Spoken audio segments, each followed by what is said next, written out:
बेटा, तुम कहाँ भागे जा रहे हो? रुको बच्चे, गिर जाओगे, चोट लग जाएगी, रुको। कहते हुए एक औरत एक छोटे से बच्चे के पीछे भागे जा रही थी। उस औरत ने एक गुलाबी कलर की बहुत खूबसूरत सी साड़ी पहन रखी थी। वो देखने में बहुत ही खूबसूरत थी।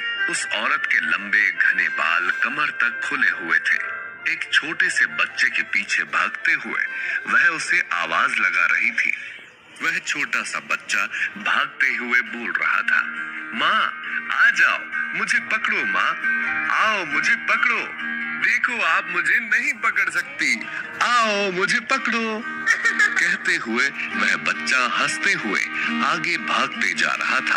उस बच्चे की हंसी और उसकी माँ की आवाजें उस बड़े से घर में गूंज रही थी। उस आलीशान घर को देखकर ऐसा लग रहा था जैसे बनाने वाले ने इस घर को बनाने के लिए बहुत पैसा खर्च किया है। चारों तरफ महंगे पर्दे, सोफे और कालीन बिछे हुए थे। बड़े बड़े झूमर और चारों तरफ घूमते हुए नौकर चाकर को देखकर पता लग रहा था कि यह जरूर कोई रईस घराना है। और उस बड़े से आलीशान घर के अंदर उन दोनों माँ बेटे की किलकारी की आवाज साफ सुनाई दे रही थी। ऐसा लग रहा था जैसे घर की असली खुशी तो वो छोटा सा कियांश ही है। तभी छोटा सा कियांश भागते हुए अचानक जमीन पर फिसल कर गिर गया। उसकी माँ ने उसे जैसे ही गिरते हुए देखा, उसकी माँ की एक चीख, अभय। और इसी के साथ नीचे फर्श पर बिछे गद्दे पर सोए अभय की नींद अचानक से खुल गई। उसने जैसे ही अपनी आंखें खोली, वो एक झटके से उठते हुए बोला, माँ। लेकिन जैसे ही उसकी आंखें खुली और उसे थोड़ा होश आया कि वह कहां पर था, तब उसे समझ आया कि वो जो कुछ भी अभी देख रहा था वह एक सपना था। उसने गहरी सांस लेते हुए अपने माथे पर आए पसीने को पोंछा। तभी उसके कमरे के बाहर हॉल से अचानक से शोर की आवाज आने लगी। उस शोर को सुनते ही कियांश जल्दी से अपनी जगह से खड़ा हुआ और जल्दी से दरवाजा खोलकर कमरे से बाहर दौड़ा। उसने देखा कि कमरे के बाहर उसकी सास मिसेस खन्ना जोर जोर से शोर कर रही थी। वह चिल्लाते हुए बोली, हो क्या रहा है इस घर में? इस घर में कुछ भी चीज समय पर क्यों नहीं मिलती है? कुछ ढूंढते हुए वह लिविंग रूम की चीजों को इधर उधर करे जा रही थी और साथ ही चिल्ला रही थी। तभी अभय भागते हुए उनके पास आया और बोला, मॉम आप क्या ढूंढ रही हैं? मुझे बताइए, मैं आपकी हेल्प कर देता हूँ। यह सुनते ही सामने खड़ी मोटी सी मिसेस खन्ना गुस्से से उसे ताना कसते हुए बोली, तुम मेरी मदद करोगे? तुम जो खुद की भी मदद नहीं कर सकते, वह मेरी क्या मदद करेगा? जो खुद अपने ससुराल वालों के पैसों पर पल रहा है, उनकी 2 टाइम की जूठन से अपना काम चलाता है, अपनी बीवी का खर्चा उठाना तो दूर, उसकी देखभाल भी नहीं कर सकता, वह मेरी मदद करेगा? कहते हुए उन्होंने गुस्से से अपने दांत पीसे। यह सुनकर अभय को बहुत बुरा लगा। अचानक से उसका चेहरा उतर गया, लेकिन उसने एक बार फिर से कोशिश करते हुए कहा, मॉम आप गुस्सा क्यों कर रही हैं? बताइए ना, क्या चाहिए आपको? मैंने कहा ना, मैं ढूंढ देता हूँ, बताइए। ये सुनकर उसकी सास मिसेस खन्ना ने कहा, तुम मुझे आखिर दे ही क्या सकते हो? अगर देना चाहते ही हो तो शांति दो और अपना बोरिया बिस्तर बांधो और दफा हो जाओ मेरे घर से। यह सुनकर अभय का मुंह लटक गया और वही मिसेस खन्ना उस पर चिल्लाते ही जा रही थी। अभय से जब बर्दाश्त नहीं हुआ तो वह वापस से अपने कमरे की तरफ चला गया। वह मन ही मन अपने ससुराल वालों के बर्ताव के बारे में सोचकर परेशान हो रहा था। उसे समझ ही नहीं आ रहा था कि क्यों उसकी बीवी के घर वालों को उससे इतनी प्रॉब्लम है। कुछ सोचकर उसने वह अपने कमरे में जाकर वापस से बेड पर बैठकर वह अपने बीते हुए कल के बारे में याद करने लगा। पिछले 3 साल से वह अपने ससुराल में अपनी बीवी के मायके में रह रहा था। आज तक वह अपनी पत्नी को कुछ भी नहीं दे पाया था। यहाँ तक कि उसकी बीवी को भी लगता था कि अभय एक नालायक शख्स है जो अपनी जिंदगी में कभी कुछ नहीं कर सकता है। यह सब सोचकर अभय दुखी हो गया था। तभी उसकी नजर सामने लगी घड़ी पर गई। उसने देखा कि घड़ी में करीब 10 बजने को आए थे। यह देखकर वह जल्दी से अपने बिस्तर से खड़ा हुआ और बाथरूम की तरफ भागते हुए खुद से बोला, ओ नो, आज अगर मैं लेट हो गया तो मेरी खैर नहीं। ये सोचते हुए वो जल्दी से बाथरूम की तरफ भागा और कुछ ही देर में तैयार होकर वो ऑफिस के लिए निकल गया। ओबेरॉय रियल एस्टेट कंपनी, जो कि दिल्ली का दिल कहे जाने वाले कनॉट प्लेस की एक बड़ी सी पुरानी इमारत थी। भागते हुए यहाँ पहुंचने पर अभय ने इस बिल्डिंग को देखकर एक गहरी सांस ली और फिर जल्दी से अंदर की तरफ भागा। तभी उसका एक साथी, जो कि उसी के साथ काम करता था, वो अभय को देखकर हंसते हुए उसके पास आया और बोला, क्यों भाई लेट हो गया? चल कोई बात नहीं, लेट हो गया तो क्या हुआ, आखिर तेरी बीवी तो है ही तुझे बचाने के लिए। वो हमेशा की तरह तुझे इस बार भी बचा ही लेगी। ये कहते हुए उसका साथी, जिसका नाम किशन था, वह उसका मजाक उड़ाते हुए हंसने से चढ़ाते हुए कहा, अरे परेशान क्यों हो रहा है यार, इतनी जल्दी किस बात की है? वैसे भी तुझे अपनी बीवी के पास जाकर भी तो डांट ही खानी है। ससुराल वालों के पैसों पर पलता है, बीवी की कमाई खाता है। तेरे जैसे इंसान का जिंदगी में पता नहीं क्या होगा।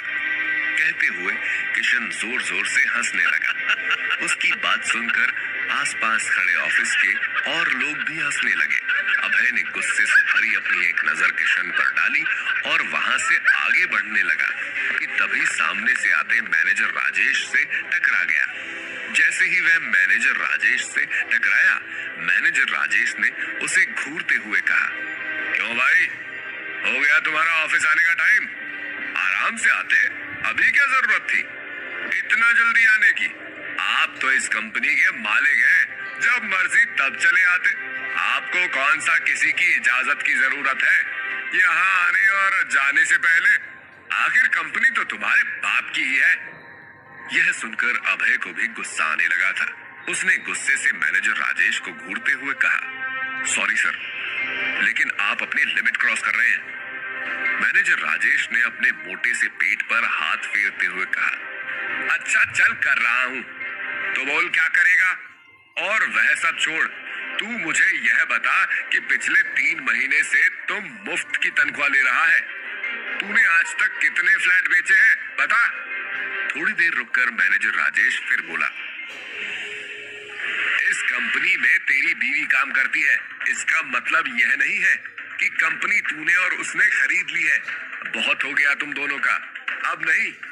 अब तुझे मैं बताता हूँ कि मैनेजर राजेश क्या चीज है। कान खोल कर सुन, मुझे कल सुबह 9 बजे से पहले कम से कम 100 फ्लैट बेच कर देखा, वरना अपना बोरिया बिस्तर उठा और अपनी बीवी को यहाँ से लेकर निकल ले। आई समझ में तुझे या और डिटेल में समझाऊं? मैनेजर राजेश की ऐसी बातें सुनकर अभय को बिल्कुल अच्छा नहीं लग रहा था, लेकिन वह जानता था कि अगर उसने इस समय राजेश को कुछ भी कहा तो मैनेजर राजेश उसे और उसकी बीवी को सच में कंपनी से निकलवाने के लिए कुछ भी कर सकता है। और अभय ये भी जानता था कि मैनेजर राजेश बिल्कुल गलत नहीं कह रहा है। अभय अपने और अपनी बीवी के लिए कोई भी मुसीबत मोल नहीं लेना चाहता था, इसलिए उसने मैनेजर राजेश की खरी खोटी बातों को चुपचाप सुन लिया। चारों तरफ खड़े लोग जो मैनेजर राजेश की बातें सुन रहे थे, वो अभय को देखकर उसके मुंह पर ही हंस रहे थे। तभी मैनेजर राजेश ने एक बार फिर से अभय को घूरते हुए कहा, समझ आई तुझे मेरी बात या फिर और अच्छे से समझाऊं? यह सुनकर अभय ने बस हाँ में अपनी गर्दन हिला दी और मुड़कर वापस से ऑफिस के अंदर जाने लगा। उसके दिमाग में यही चल रहा था कि वह इस बारे में क्या करेगा। तभी उसके कानों में एक बार फिर से मैनेजर राजेश की आवाज पड़ी, कहाँ जा रहे हो? अभी मेरी बात पूरी नहीं हुई। यह सुनकर अभय ने पीछे की तरफ देखा तो मैनेजर राजेश ने उसे घूरते हुए उसके थोड़ा सा करीब आकर उसके कान में धीरे से कहा, अगर यह ना कर पाओ तो एक तरीका और है, कहो तो बता दूं, और वह इससे कई गुना ज्यादा आसान भी है। जिससे तुम्हारी और तुम्हारी बीवी की जॉब हमेशा के लिए सिक्योर हो जाएगी। यह सुनकर अभय ने सवालिया नजरों से मैनेजर राजेश की तरफ देखा। मैनेजर राजेश के चेहरे पर एक शैतानी मुस्कुराहट देखकर उसे समझते देर नहीं लगी कि जरूर उसके दिमाग में कोई न कोई खुराफात चल रही है। तभी मैनेजर राजेश ने उसे अपने थोड़ा करीब आने का इशारा कर धीरे से उसके कान में कहा, अगर 100 फ्लैट ना बेच पाओ तो कल अपनी खूबसूरत सी बीवी को हमारे बॉस के साथ एक डिनर के लिए भेज देना। उसके बाद तेरी और तेरी बीवी की जिंदगी भर की ये जॉब पक्की। यह सुनकर अभय का गुस्सा उसके बर्दाश्त से बाहर हो गया। उसने गुस्से से मैनेजर राजेश की कॉलर पकड़ी और उसे खींचते हुए बोला, तेरी हिम्मत कैसे हुई यह कहने की? वह आगे कुछ कहता कि तभी उसके कानों में किसी की हील की टक टक की आवाज आई। उसने नजर घुमाई तो सामने एक खूबसूरत सी लड़की, जिसने घुटनों तक की क्रीम कलर की एक सिंपल ड्रेस पहन रखी थी और अपने बालों को पोनीटेल बनाकर बांधा हुआ था। अभय की आंखें उस लड़की की बड़ी बड़ी हिरनी सी आंखों पर रुक गई। तभी उसकी जेब में पड़ा उसका फोन बजने लगा।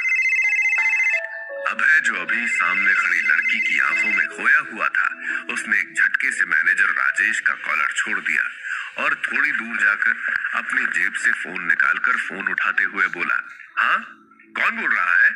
अभय को फोन पर बात करते हुए देखकर राजेश का गुस्सा 7वें आसमान पर पहुंच गया। उसने उस लड़की की तरफ देखकर अभय की अभी की हुई हरकत के बारे में बोलना शुरू कर दिया।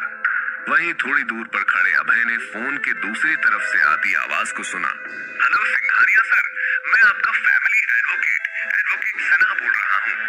यह सुनते ही अभय, जो अभी तक राजेश की कही बातों से गुस्से में था, एडवोकेट सिन्हा का नाम सुनकर उसने अपने कान से फोन हटाकर स्क्रीन पर फ्लैश होते नाम को देखा। एडवोकेट सिन्हा का नाम देखकर वह थोड़ा हैरान हो गया। उसने दोबारा से फोन कान पर लगाया तो एडवोकेट सिन्हा बोले, कांग्रेचुलेशन सर, आपके स्वर्गीय दादा के द्वारा छोड़ी गई सारी विरासत अब कानूनन आपके नाम पर कर दी गई है। आप कभी भी अपनी प्रॉपर्टी का कुछ हिस्सा एक्सेस कर सकते हैं, लेकिन फिलहाल सारी प्रॉपर्टी आपके नाम पर नहीं हो पाएगी। उसके लिए आपके दादाजी ने बहुत कुछ लिख कर रखा है अपनी वसीयत में, वो आपको पूरा करना होगा। यह कहकर एडवोकेट सिन्हा ने फोन कट कर दिया। अभय एडवोकेट सिन्हा की बात सुनकर इतना हैरान था कि उसे पता ही नहीं चला कि कब कॉल कट हो गई थी। उसकी खुशी इस समय इतनी थी कि वो पीछे खड़े मैनेजर राजेश की बातों को भी सुन नहीं पा रहा था।